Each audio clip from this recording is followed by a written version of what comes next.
Give it up for Barbara Carrellas.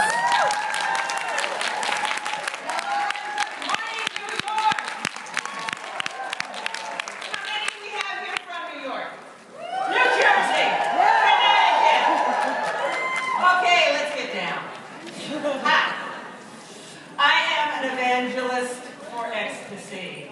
And it's Sunday morning and you are in Ecstasy Church. We begin Ecstasy Church with some big, deep, full breaths. So I want you to commit to this, people.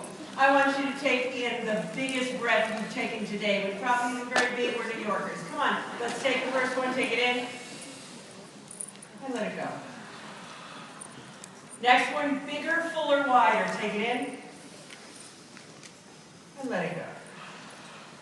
Next one, the biggest one yet. I want this breath so far down you can tickle your genitals from the inside. Come on. Come on, come on, come on. Take it in, take it in. More, more, more, more, more, more. And let it go. Okay. Ecstasy, the ecstatic experience. I am so passionate about ecstasy, orgasm and ecstasy, and you'll see why I think they're so connected. Orgasm and ecstasy, well, the title of my last Hay House book totally sums it up. Ecstasy is necessary. Because that is what I believe, and in this next 20 minutes, I'll tell you why and tell you how you can use my belief to bring some deep transformation and yum to your own lives. Okay. I want to talk tonight, and what time is it? Morning. About sex, breath, orgasm, and ecstasy. In my view, orgasm and ecstasy are proof positive that God, Goddess, universe, all that is, the great big good, really, really loves us. Yes, and plus, orgasm and ecstasy are one of the very best ways of getting up close and personal with the divine. In between life's two most ecstatic experiences, birth and death. It's certainly my way. So, I want to tell you this morning a very New York story about how I learned my first lessons in the healing and transformative power of sex, breath, orgasm, and ecstasy. It was 1988. I had a thriving career as a Broadway general manager, and that year I was the executive producer of one of the best shows I've ever done in my life, Long Day's Journey into Night, starring two of the finest actors of their generation, Colleen Dewhurst and Jason Robards. It was directed by the best director Eugene O'Neill ever, Jose Quintero. It played at the Neil Simon Theater here on 52nd Street. Unfortunately, we all opened this glorious, magnificent, groundbreaking production right in advance of a scorching heat wave that kept New Yorkers away from the theater in droves. My beautiful production, the one I've worked on for years, that got the best reviews I've ever read for any show, not just my own, closed in a mere 4 weeks. Yeah. I was devastated, numb, shattered. So, I decided to take myself off to London, where I get lost in the crazy, delicious passion of a transatlantic love affair I've been carrying on for about 3 years. I get myself to London, ready to dive into all this distractionary passion. That relationship crashed and burned within 3 days of my arrival. Okay, back to New York. Now I have no job and no relationship. And what this meant was I could no longer distract myself from the real tragedy of what was going on at the time. We were entering the worst years of the AIDS crisis. Since I worked in the theater, I knew a particularly large number of gay men, and those gay men were sick, waiting to get sick, or dying. It was really, really bleak. Some weeks I lost up to 4 friends, family, colleagues to AIDS. We'd be sitting in a hospital with one friend, only to get word that another friend had died across town. We couldn't warn people properly. We were starting to have gang memorial services. It was hard. A friend of mine who was facing a similar case of despair suggested I go to the New York Healing Circle. The New York Healing Circle was a support group for people with AIDS and the people who loved them. It was founded on the principles of Louise's work in Los Angeles. At the time, she was the only person with a positive approach to AIDS. Her hayride in LA attracted hundreds of people a week. Ours met on West 17th Street. We had a few less people, but it was nonetheless as healing and passionate. When I first walked into the Healing Circle, I expected to see a bunch of sad, somber guys. Instead, I see people, no matter what their stage of illness or wellness, hugging each other and smiling. And I went, this is very odd, but I think I like it. Within the first few meetings, the enormous love and self-acceptance, self-love that we all learned at the Healing Circle started easing my grief and my very considerable bitterness. I had gone to the Healing Circle with 3 questions. If there is a God, why is this happening? You know, these are the questions we all ask in times of tragedy. What's the meaning of all this? And of course, then there's, if there is a God, God is all that is, how the hell did they let this happen?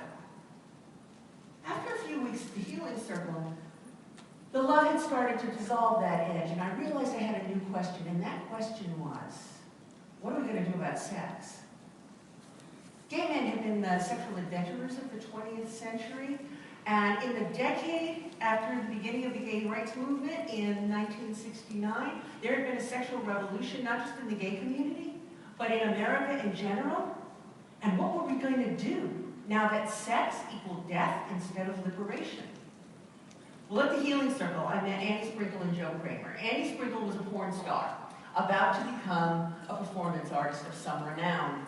She was losing as many people in her field of work as I was in mine. Joe Kramer was an ex-Jesuit priest and a really hot gay man. We realized we had a passion for finding the answers to this one question: what are we going to do about sex? Now, Joe lived in San Francisco, and he came to the Healing Circle every month or so. When he was in town, he held an event called Ecstasy Breathing. It was an exclusively gay male event until Annie and I begged him to let us in, and he finally relented. Joe was practicing Taoist sexuality. Annie and I had begun studying Tantra. These Eastern schools of spiritual schools and medicine schools, in the case of Tao, looked at sex more as an energy we learned to open up ourselves to allow, rather than as an action we perform.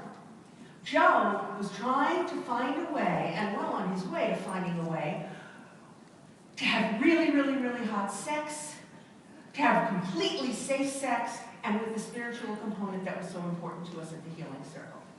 So, Annie and I rock up to a friend's dance loft on a seedy portion of East 14th Street, and we see what had become a pretty common sight in those days. Half the room was filled with thin, young gay men. Some had KS lesions, Kaposi sarcoma lesions on their face, arms, hands. Some had a lot of trouble breathing, probably because they had only barely survived a recent bout of pneumocystis pneumonia. And the other half of the room, the men looked healthier. They were probably there accompanying their sicker friends. Now, Joe had said we were going to be doing all this dancing and breathing, and I'm looking and going, oh, really? With this crowd? Okay. That didn't stop Joe. Very little stopped Joe. And he started by teaching us a conscious rhythmic breath. It sounded like this. Ha, ha, ha, ha. You told me that with me later. Ha. And then he put on some music, and he led us through eye gazing, circle games, spiral games, and then finally just turned into a big freestyle dance frenzy It was fabulous. It went on for like 45 minutes. We hadn't let ourselves go like that in years. It was just flat out fun. Then Joe says, okay, we're all going to take 3 big full breaths. You're going to hold that last breath. Then you're going to tense up all your muscles until I say let go. We do this lying on the floor, he explains. And I go, really? That's pretty weird. But I figured the whole evening has been so fucking surreal. What's one more bit of surreal? So I do it. I lie down on the ground. I take my 3 big breaths. I hold that 3rd deep breath. I clench all my muscles and I go for it. About 15 seconds later, Joe says, let go! And I do. So does everybody else. Slowly, really slowly, this wave rolls toward me. It's sort of like one of those white waves you see roll across alien landscapes in science fiction films. You know, when it hits my toes, they start to tingle. The tingling moves up my legs, and then up into my arms, and then down into my fingers, and it feels like my fingers are shooting lightning. Wow. Okay, that same tingle hits the base of my spine arches up off the ground. Double wow. Now, I'm aware of sounds. I hear somebody giggling. Really, more than giggling, really laughing, but kind of a possessed laughter, a real on the edge kind of laughter. Then over in the other corner of the room, somebody's crying. But not just crying, they're howling. Like they're crying for every single guy who has died and every single guy who's going to die. And then the loudest was behind me, and all I hear is, fuck you, fuck you, fuck you, fuck you! And I realize someone is cursing out God. In the next moment, I realized that all that possession laughter, all those tears, and all that rage is coming out of me and out of everybody else in the room. We are having a collective, ecstatic, multi-emotion gasm. And it went on and on and on. It finally dissolved into mostly a crazy, delirious sort of giggle gasm, followed by the most profound silence I have ever felt. Personally, me, I felt spent but cleansed. I felt free in this way that I never knew freedom could feel. And I felt totally and utterly loved. In that moment, the love was so overwhelming that even AIDS made some sort of weird cosmic sense. Now, why am I telling you this odd little story on a Sunday morning in the Church of Ecstasy? Because here's the takeaway. If a room full of sick, grieving, dying people can experience a healing of spirit, of emotion, of mind, if they can have a meeting with God, God is all that is. Given all that, so can you. So can you. No matter what you perceive your limitation to be, no matter how big or how small, it does not have to prevent you from finding that connection between orgasm, breath, sex, and spirit. Think back on yesterday. Think back on Nancy, Nick, Anita, Chris, Michael, just to name a few. Were those people transformed by their tragedy? Were they transformed by cancer? By a horrible breakup? By the death of a loved one? By the abuse of a parent? Or even by the Newtown shootings? No, they were not transformed by that tragedy. They were transformed by the ecstatic miracles that grew out of that tragedy. And they were responsible for allowing those miracles. They could have sat in their tragedy. And you know this for yourself. You know the miracles you have found in the tragedies of your life. You know that these miracles approach the ecstatic when you are in that moment.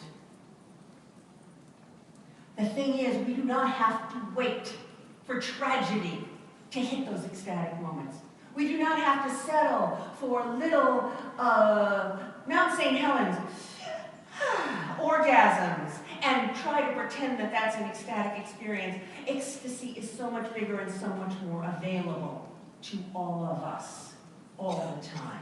In my book, Ecstasy is Necessary, I even walk you through a multi-step plan that will allow you to get a whole lot more ecstasy in your life, whether you're facing a tragedy, an illness, whether you just have a couple of small problems, or whether you're just fine and want more joy, more love, more pleasure. Now, you don't even need to get the book yet, although I hope you do. I'm going to give you a takeaway of 3 points, 3 things you can start doing right here, right now, that is guaranteed to bring more ecstasy in your life. Here's the first one. Breathe. Breathe more, breathe longer, breathe fuller, breathe deeper. Remember those genitals. Breathe before sex, breathe during sex, breathe after sex, breathe when you're not even thinking about sex. Breathe like your life, your passion, your connection to spirit depended upon it, because it does. 2, practice orgasm. That's right, practice orgasm. Practice with a partner. Practice with many partners. Practice with yourself, practice with toys, practice with nature, practice. Go on a safari to see just how many wild and wonderful orgasms you can discover. Yes! Can I have an amen on that? Thank you. Because every one of those orgasms will open up new neural pathways, allowing more and more of your experiences to become ecstatic. Lastly, meditate. Combine breath, sex, orgasm, and meditation into medivation. And meditate often. So, with that in mind, now that you know that you have the ability to turn absolutely any situation into an orgasm, into a healing-gasm, a giggle-gasm, a cry-gasm, a prayer-gasm, what situation in your life would you like to meditate on to turn that experience into something gasmic? Think about it while we take a few more big, full breaths together. Come on, let's go for it. Let's do some of that conscious rhythmic breathing just a little bit. Then we're going to take 3 deep breaths. Then we're going to clench everything, and then we're gonna let go. Make sure you're sitting down for this. Come on. Breathe through your mouth kind of effortlessly. Let it out with a sigh.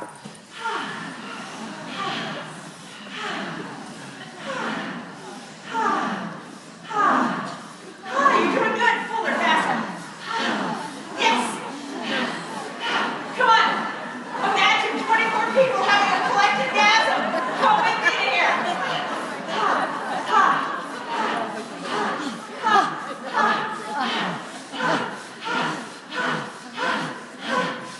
Three deep breaths. You're going to hold the third one. First one, take it in. Let it out. Next one, take it in. Let it out. This is the one you're going to take it in and hold it.